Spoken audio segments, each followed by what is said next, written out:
السلام علیکم ورحمۃ اللہ وبرکاتہ۔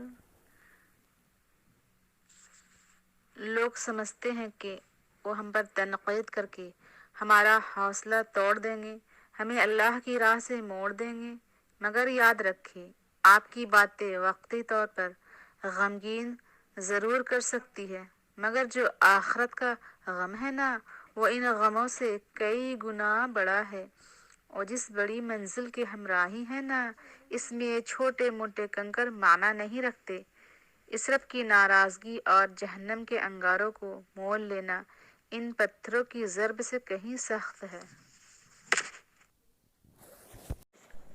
ہو سکتا ہے کسی شخص کی نیت درست ہو، لیکن اس کا عکس دکھانے والے کی نیت درست نہ ہو، لہٰذا ہر سنی سنائی بات پر یقین نہ کیا کریں۔